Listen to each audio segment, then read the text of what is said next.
তোমাদের DSC 4 third semester English অনার্সের suggestions দিয়ে দিচ্ছি। আমি সরি একটু লেট হয়ে গেল, বাট তোমাদেরকে ডিএসসি 4 বা ডিএসসি 3 এর জন্য অতটা চিন্তা করতে হবে না। তোমাদের একটু চিন্তার বিষয় এবারে সেটা হচ্ছে কি যে সেক পেপারের বাদবাকি কোনো পেপারের জন্য তোমাদের খুব একটা বেশি চিন্তা করতে হবে না।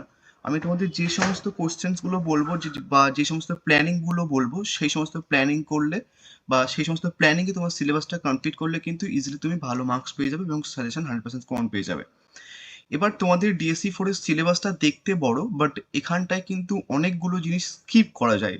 যদি মনে করো দাদা প্রত্যেক কটা সেকশন থেকে একটা করে প্রশ্ন করব, সেটা যারা ভালো মার্কস পেতে চাইছো তারাও বা যারা মোটামুটি পাস করতে চাইছো তারাও, সেটাও কিন্তু পসিবল ডিএসসি 4 এর ক্ষেত্রে। ডিএসসি 3 এর ক্ষেত্রেও কাইন্ড সেম, বাট সেকশন 1টা তোমাদের একটুখানি জ্বালাবে। বাট সব থেকে সমস্যায় ফেলবে তোমাদের সেটা হচ্ছে কি সেক 3 পেপারটা। সেক 3 পেপারটা তোমাদের এর আগের বারে যে সমস্ত পেপারগুলো ছিল সেই পেপারগুলোর থেকে একটুখানি আলাদা, থিওরি টাইপের পেপার, বাট ওই পেপারটাই কাইন্ড সব থেকে বেশি তোমাদের জ্বালাবে। তার কারণ তুমি যদি একটুখানি ইউটিউব দেখো, টোটাল ইউটিউবের সাজেশনস দেখো এর আগের বারে, শুধু আমি একমাত্র হচ্ছে কি তোমাদের সেক 3 পেপারের এর আগের বারে যারা থার্ড সেমিস্টার দিয়েছে ওখানটায় সেক 3 পেপারের কমন দিয়েছিলাম। আদারওয়াইজ তুমি চেক করে দেখো আমার মক টেস্ট বা আরও যে সমস্ত বাচ্চারা পোস্ট করে ইউটিউবে তাদের দেখো একটা কিন্তু কিছু কমন পড়েনি, টু বি অনেস্ট কিচ্ছু না।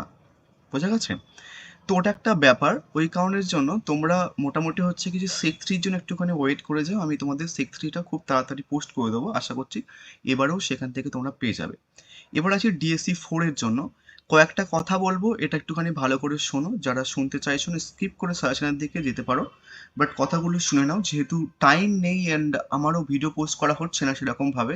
তো তোমাদের বুঝিয়ে দেওয়াটা একটুখানি দরকার, তাহলে খুব ভালোভাবে হ্যান্ডেল করতে পারবে। তোমাদের টোটাল 4টে পোয়েট্রি রয়েছে, তো 4টে পোয়েট্রির মধ্যে থেকে তোমাদের যে কোনো 3টে পোয়েট্রি থেকে প্রশ্ন দেবে। ঠিক আছে? 4টের মধ্যে থেকে যে কোনো 3টে থেকে 3টে 15 মার্কসের প্রশ্ন দেবে, লিখতে হবে কিন্তু একটা। সো সেক্ষেত্রে তোমার 4টে কবিতা করার দরকার নেই, যে কোনো দুটো করলেও হবে।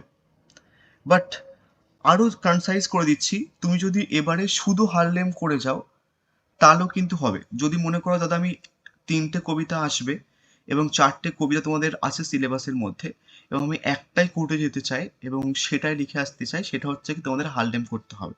তার কারণ এর আগের বারে 2024-এর পরীক্ষাতে বা 25-এর পরীক্ষাতে আফটার অ্যাপেল পিকিং ও ক্যাপ্টেন মাই ক্যাপ্টেন ডায়েরি থেকে দিয়েছিল, হারলেম দেয়নি।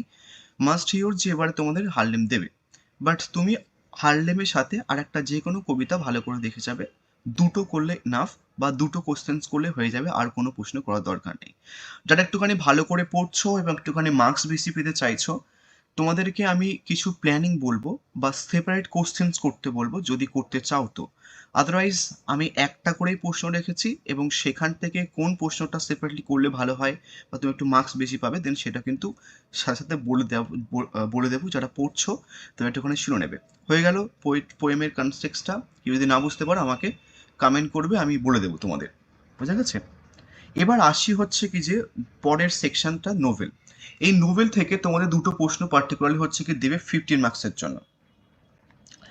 এর আগের বারে মক টেস্ট তুমি যদি দেখো দুটো প্রশ্ন দিয়েছিল, হুবাহু কমন পড়েছিল মক টেস্ট থেকে। পার্টিকুলার দুটো প্রশ্ন হুবাহু, একটা অড প্রশ্ন দিয়েছিল যে প্রশ্ন তুমি ইউটিউবে কোথায় খুঁজে পাবে না, বাট আমি দিয়েছিলাম ওটা পড়েছিল হুবাহু কমন। এখান থেকে দুটো প্রশ্ন দেবে 15 মার্কসের, বাট লিখতে হবে একটা। যখন মক টেস্ট পোস্ট করবো তখন আমি তোমাদের একটাও বলে দেবো যে ভাই এটা করো, পড়ে যাবে। বোঝা গেছে? এবার আসি হচ্ছে স্টোরি পোর্শনস থেকে। স্টোরি থেকে তোমাদের হচ্ছে কি যে দুটো স্টোরি রয়েছে, দুটো স্টোরি করা দুটোই দরকার নেই, যে কোনো একটা করতে পারো। কারণ এখান থেকে একটা প্রশ্ন দেবে এই স্টোরি থেকে এবং এই স্টোরি থেকে একটা প্রশ্ন দেবে, দুটো স্টোরি থেকে প্রশ্ন দেবে, যে কোনো একটা লিখতে বলে। সো তুমি নাই এই স্টোরিটা করবে নাই এই স্টোরিটা করবে, তোমার ইচ্ছা মতো যে কোনো একটা স্টোরি করে যাবে, হয়ে যাবে, দুটো স্টোরি করার দরকার নেই। বোঝা গেছে? আমি দুটো থেকে একটা একটা করে প্রশ্ন দিয়েছি। নেক্সট আছে হচ্ছে কি ড্রামা। ড্রামার দিতে হবে সেলসম্যানস। এখান থেকেও তোমাদের এই মক টেস্ট যখন পোস্ট করবো তখন একটা করে প্রশ্ন বলবো বা একটাই প্রশ্ন বলবো, ওটা করে যাবে, ওটা পেয়ে যাবে। বাট আমি এখানটায় আজকের ভিডিওতে দুটো কি তিনটে পর্যন্ত প্রশ্ন রেখেছি, সেপারেটলি করলে কিছু কিছু প্রশ্ন ভালো হয় ওই কারণের জন্য। ঠিক আছে? এবার চলো কোশ্চেনগুলো দেখে নাও। এখানটায় একটুখানি তোমাদের বলে দিই, পোয়েমের সেকশানে তুমি যদি এর আগের বারে প্রশ্নটা দেখো, তোমাদের প্রশ্নের ভ্যারাইটি কিন্তু এক ধরনের করছে। কেমন ধরনের করছে? অনেকে যারা পড়াশোনা করছে ওরা বুঝতে পারবে। তোমাদের কিন্তু 3টে ক্রিটিক্যাল অ্যাপ্রিসিয়েশন দেবে না বা 3টে জনরা দেবে না। জনরা মানে হচ্ছে কি অটোবায়োগ্রাফিক্যাল পোয়েম বা একটা এলিজি, ওগুলো কাইন্ড অফ জনরা বলা হয়। এবং দুটো হচ্ছে কি যে পোয়েমের এলিমেন্টস দেবে না। পোয়েমের এলিমেন্টস কি? ইমেজারি যেগুলো একটা, বা মেটাফোর্স একটা, বা হচ্ছে কি সিম্বল একটা, ওরকম কিন্তু 3টে থেকেই দেবে না। তাহলে কি বললাম? 3টে ক্রিটিক্যাল অ্যাপ্রিসিয়েশন দিচ্ছে না, 3টে জনরা দিচ্ছে না, 3টে হচ্ছে কি যে পোয়েমের এলিমেন্টসগুলো দিচ্ছে না বা দেবে না পার্টিকুলারলি। তাহলে তোমাদের যে কোনো একটা পোয়েম থেকে একটা ক্রিটিক্যাল অ্যাপ্রিসিয়েশন, যে কোনো একটা পোয়েম থেকে একটা জনরা, যে কোনো একটা পোয়েম থেকে একটা হচ্ছে কি যে পোয়েমের এলিমেন্ট, মানে সেটা ইমেজারি হোক বা সিম্বল হোক বা মেটাফর, ওরকম কিন্তু দেবে। তো আমি তোমাদের সেইভাবেই তোমাদের কিন্তু সাজেশনটা পোস্ট করেছি। যখন মক টেস্ট পোস্ট করবো ওরকমভাবেই আমি তোমাদের কিছু পোস্ট করব, ঠিক আছে? এবং আমি একটা একটা করে প্রশ্ন রেখেছি। যদি সেপারেটলি কোনো প্রশ্ন করতে হয় বা করলে ভালো হয়, আমি তোমাদের একটুখানি বলে দেবো, ঠিক আছে? প্রথমে যেহেতু হারলেম থেকে মোস্ট ইম্পর্টেন্ট বা এবারে আসার চান্স সব থেকে বেশি, হারলেম থেকে ইমেজারিটা সব থেকে বেশি ইম্পর্টেন্ট। এবং ইমেজারির সাথে বা ইমেজারিকে ঘুরিয়ে আর একটা প্রশ্ন হচ্ছে কি পোয়েটিক স্টাইল, ঠিক আছে? হারলেম যেটা লিখেছেন তার পোয়েটিক স্টাইলটা বা কোন পোয়েটিক স্টাইলে লিখেছেন। এবং তারপর হচ্ছে কি যে ব্ল্যাক এক্সপিরিয়েন্স অফ 1920, এটাও মোস্ট ইম্পর্টেন্ট একটা প্রশ্ন। নেক্সট আরেকটা প্রশ্ন ঘুরিয়ে আসে, এটা হচ্ছে কি তোমার uses poetry to explore racial discrimination, বা হচ্ছে কি যে আরেকটা প্রশ্ন ঘুরিয়ে দেয় যে হারলেম ইজ ইন্টেন্সলি পার্সোনাল আটারেন্স, বা একটা প্রশ্ন ঘুরিয়ে দেয় সেটা হচ্ছে কি তোমার show how in Harlem, Langston Hughes underscores the unsolved tensions that characterize the African American experience during this time. এবং এই আফ্রিকান আমেরিকান কনটেক্সটটা আর একভাবে 2023 এসেছিল, ওটা আমি রাখিনি, বাট আলটিমেটলি তোমরা এখান থেকে একটা প্রশ্ন করলে হয়ে যাবে। এখানে আর কোনো প্রশ্ন সেপারেটলি করার দরকার পড়ে না পার্টিকুলারলি। যদি মনে করো দাদা পোয়েটিক স্টাইলটা সেপারেটলি করবো, তাহলে করতে পারো, আদারওয়াইজ কোনো প্রশ্ন সেপারেটলি করার দরকার পড়ে না, ইমেজেসটা করলে হয়ে যাবে। বাট এখানটায় কিন্তু অনেকটা ইমেজারি রয়েছে, তোমাকে কিন্তু ইমেজারি আসলে সমস্ত ইমেজারি মেনশন করতে হবে। বুঝে গেছে? হয়ে গেল, এখান থেকে একটা করলে এটাই করবে। নেক্সট আসা হচ্ছে O captain my captain. O captain my ক্যাপ্টেনে যে তোমাদের একটা এলিজি দেবে বা একটা জনরা দেবে, তো সেক্ষেত্রে ওই ক্যাপ্টেন মাই ক্যাপ্টেনে অ্যাজ এন এলিজিটা বিশাল বিশাল ইম্পর্টেন্ট একটা প্রশ্ন। এবং এলিজি বাদে তোমাদের আর একটা প্রশ্ন ইম্পর্টেন্ট হচ্ছে ক্রিটিক্যাল অ্যাপ্রিসিয়েশন, এখান থেকে। বোঝা গেছে? নেক্সট হচ্ছে কি যে তোমার মেটাফর দিতে পারে এখান থেকে ঘুরিয়ে, বা বলতে পারে হচ্ছে কি যে এর ড্রামাটিক পোয়েম। তাহলে ড্রামাটিক পোয়েম নলে হচ্ছে কিছু এলিজি বা মেটাফোর বা ক্রিটিক্যাল অ্যাপ্রিসিয়েশন ঘুরিয়ে ফিরে দিতে পারে। এখানেও মোটামুটি সেপারেটলি কোনো প্রশ্ন করার দরকার নেই। যদি করতে চাও তাহলে মেটাফোরটা সেপারেটলি করতে পারো, আদারওয়াইজ কোনো প্রশ্ন করার দরকার নেই। আসছি সিলভিয়া প্ল্যাথের ড্যাডি থেকে। সিলভিয়া প্ল্যাথের ড্যাডিতে ডিফারেন্ট টাইপের প্রশ্ন অ্যাকচুয়ালি হয়। যে প্রশ্নটা এর আগের বার আমি দিয়েছিলাম হুবাহু ক্যালকাটা ইউনিভার্সিটি তুলেছিল এখান থেকে। আমি কনফিউশনাল পোয়েম দিয়েছিলাম, ওটা হুবাহু ক্যালকাটা ইউনিভার্সিটি তুলেছিল। সেক্ষেত্রে এবারে তোমাদের কনফিউশনাল পোয়েম আসবে না ড্যাডি থেকে, বা তোমাদের একটুখানি ঘুরিয়ে আসতে পারে এরকমভাবে কনফিউশনাল পোয়েমটা আমি তোমাদের বলেও দিচ্ছি, বাট মোস্ট ইম্পর্টেন্ট প্রশ্নটা বলে দিই। ড্যাডি থেকে যেটা ডিরেক্টলি আসতে পারে সেটা হচ্ছে কি এই প্রশ্নটা, how does Plath combine historian personal emotion in her poem Daddy, বা ক্রিটিক্যাল অ্যাপ্রিসিয়েশন, বা হচ্ছে কি যে ইমেজারি, বা অ্যাজ এ ফেমিনিস্ট পোয়েম, বা টাইটেলটা, বা হচ্ছে কি যে অটোবায়োগ্রাফিক্যাল পোয়েম, বা এইভাবে প্রশ্নটা ঘুরিয়ে আসতে পারে। যেহেতু এর আগের বারে কনফেশনাল পোয়েম দিয়ে দিয়েছে, বা প্রশ্নটা এবার ঘুরিয়ে দিতে পারে যে is daddy A confessional poem or an expression of A feminist ideology. এটা কিন্তু ঘুরিয়ে দিতে পারে, বা সাইকোলজিক্যাল পোয়েম দিতে পারে। বুঝা গেছে? এবার যদি সেপারেটলি করতে চাও তাহলে হচ্ছে কি তুমি ফেমিনিস্ট পোয়েমটা সেপারেটলি দেখে যেতে পারো। আদারওয়াইজ এই প্রশ্নটা করলে মানে এখানটা যতগুলো আর প্রশ্ন আছে সমস্ত প্রশ্ন কিন্তু কভার হয়ে যাবে, সেপারেটলি কোনো প্রশ্ন করার দরকার নেই। জাস্ট ফেমিনিস্টটা আসেন অ্যাকচুয়ালি এই কোশ্চেন্সগুলোর সাথে, বা তুমি যদি এই অ্যান্সারটা মুখস্থ করে নাও, বা how does Plath combine history and personal emotions in her poem Daddy, বা ক্রিটিক্যাল অ্যাপ্রিসিয়েশন বা ইমেজেস মুখস্থ করে নাও, তাহলে কিন্তু সমস্ত প্রশ্ন হয়ে যাবে এখানটা যতগুলো মেনশন করা আছে। জাস্ট ফেমিনিস্ট পোয়েমটা একটুখানি আলাদা ধরনের, ওখানটায় তোমার হোয়াট ইজ ফেমিনিস্ট পোয়েম এটা ডিসকাস করতে হয়, দেন তারপরে অ্যান্সার্স লিখতে হয়, তো একটুখানি কাইন্ড আলাদা। যারা সেপারেটলি করতে চাই সেটা করে নিতে পারো। এবং এই প্রশ্নগুলো আরেকভাবে ঘুরে আসতে পারে, সেটা হচ্ছে কি যে এই প্রশ্নগুলো comment how the theme of Holocaust in is reflected বা historical Nazi Jew episode in her poem Daddy, বা হচ্ছে কি যে Plath construct the father figure in her poem Daddy, বা Electra complex as evident in the poem Daddy. এরকম এটা কিন্তু different ভাবে ঘুরে আসতে পারে প্রশ্নটা। প্রচন্ড ক্রিটিক্যাল মানে ঘুরিয়ে আসতে তোমাদের একটু সমস্যা হতে পারে। তারা প্রশ্নটা এইভাবে দিয়ে দিল, হিস্ট্রিক্যাল অ্যানালিসিস ইউজ, এইভাবে ঘুরে দিল, তোমরা বুঝবে না, বা হলোকাস্টের কন্টেক্সটটা ঘুরে দিল, যারা পড়ে না বুঝবে না, ওই কারণের জন্য আমি জাস্ট অল্প কিছু দিয়ে দিলাম। সেটা হচ্ছে কি যে নেক্সট আর একটা পোয়েম আছে, সেটা হচ্ছে কি তোমার After Apple Picking. After Apple Picking এ হচ্ছে কি এই বিষয়ে সব থেকে বেশি important, comment on major themes in Robert Frost After Apple Picking. ঠিক আছে, দেন প্রশ্নটা ঘুরিয়ে দিতে পারে যে how appropriate in your opinion is the title After Apple Picking, মানে টাইটেলটা কতটাই। নেক্সট হচ্ছে কি যে coming the multi level of experience in Robert Frost After Apple Picking, এইভাবে ঘুরে আসতে পারে। বা প্যাস্টল লিরিক দিতে পারে, প্যাস্টল লিরিক না দিয়ে তোমাকে ড্রামাটিক লিরিক দিতে পারে। বা বলতে পারে হচ্ছে কি যে একটু এক্সটেন্ড করতে পারে যে discuss after Apple picking as a dramatic lyric that is primarily with a mysterious of day rest sleep and হচ্ছে কি ডেথ। এটা একটু এলাবোরেট করে দেয় এখান থেকে প্রশ্নগুলো, মানে এইভাবে। মাল্টি লেভেল অফ এক্সপিরিয়েন্স যেটা দিয়েছে ওটা কিন্তু মোস্ট ইম্পর্টেন্ট প্রশ্ন একটা, ডিরেক্টলি দিতে পারে বা মেটাফোর দিতে পারে ডিরেক্টলি। ঠিক আছে, নেক্সট হচ্ছে কি তোমাদের ফেস্টাল লিরিক দিতে পারে ডিরেক্টলি, বা হচ্ছে কি যে ইমেজেস ডিরেক্টলি দিতে পারে। তো ঘুরে ফিরে কিন্তু দিতে পারে। তো প্রত্যেক কটা অড প্রশ্ন আমার দেখে যাবে। আমার কিন্তু অড প্রশ্ন থেকে এর আগের বারে তোমাদের বলে দিই, ওল্ড ম্যান দ্য সি থেকে একটা এমন অড প্রশ্ন দিয়েছিল যেটা তুমি দুনিয়ার কোথায় পাবে না, আমি দিয়েছিলাম। অড প্রশ্ন ছিল, তুমি মক টেস্ট দেখে নিতে পারো, ওখান থেকে দিয়েছিল। তো আমার অড প্রশ্নগুলো কিন্তু দেখে যাবে মাস্ট। একটা 5 মার্কসের এখান থেকে দিয়ে দিয়েছি, যদিও তোমার যখন মক টেস্ট পোস্ট করো তখন আমি 5 মার্কসও দিয়ে দেবো সাথে, সেখান থেকে পেয়ে যাবে। ইউজুয়ালি ক্যালকাটোমেট্রির হিস্ট্রিতে অনলাইনে বা ইউটিউবে 5 মার্কসের অতটা কমন আসে না, বাট আমি দিই অ্যাকচুয়ালি 5 মার্কসের কমন। ডোন্ট ওয়ারি, যখন তোমাদের মক টেস্ট পোস্ট করো তখন কিন্তু কিছু 5 মার্কসও দিয়ে দেবো। এটা একটুখানি দেখে নিও, সিম্বল অফ স্লিভ বা structure of the flower forest after apple picking. হয়ে গেল পোয়েম সেকশন। তো 4টে থেকেই আমি দিয়ে দিয়েছি তোমাদের সাজেশনস।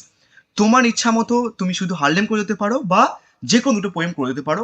4টে বা 3টে পোয়েম করতেই হবেই না তোমাদের, বুঝা গেছে? ফালতু চাপ নিয়ে লাভ নেই, যেহেতু টাইম নেই তাই চাপ নিয়ে লাভ নেই। এবার হচ্ছে কিছু নোবেল।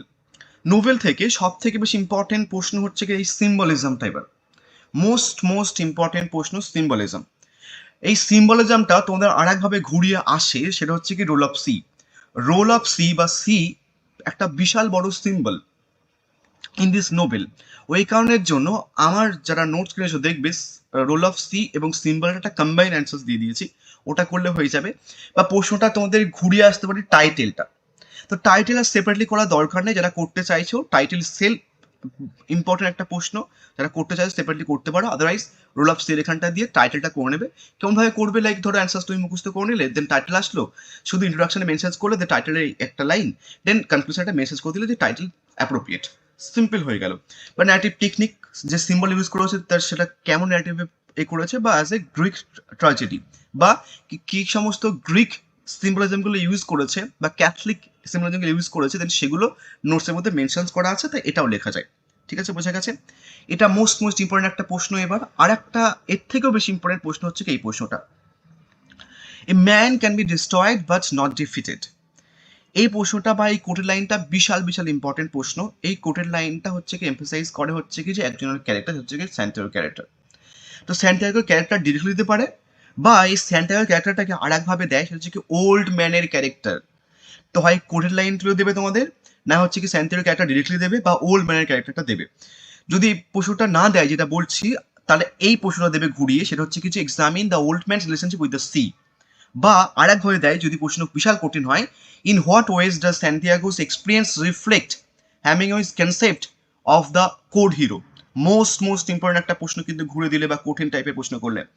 নেক্সট আর একটা প্রশ্ন ঘুরে দেয়, how far does Santiago embody essential nobility of human striving, answer with reference to the text. ঠিক আছে, নেক্সট আর একভাবে ঘুরে দিতে পারে, সেটা হচ্ছে কি Hemingway's The Old Man The Sea is a allegory of human life on earth. বা বলতে পারে হচ্ছে কি অ্যালিগরি অফ কমেন্টারি, বা বলতে পারে Old Man The Sea is a parable of all humanity comment. তো একটা প্রশ্ন কতভাবে ঘুরে আসতে পারে তোমাদের দিয়ে দিয়েছি, এটা কাজে লাগিও। একটাই প্রথমের এই প্রশ্ন দিলাম মানে প্রথমেরটা দেখে যাচ্ছ, দেন তারপরে কোনোটা দেখে যাবে না, দেন এসে বলবে দাদা কমন পাইনি, ওটা যেন না হয় পার্টিকুলার। ঠিক আছে, নেক্সট আর একটা প্রশ্ন আমি এক্সট্রা দিয়েছি, যদিও অতটা ইম্পর্টেন্ট নয়, সেটা হচ্ছে কি bring out the significance of the role of Manolin. এটা মোস্ট ইম্পর্টেন্ট প্রশ্ন, বাট এটা অ্যাভয়েড করলে হবে, দুটো করলে তুমি একটা প্রশ্ন কমন পেয়ে যাবে।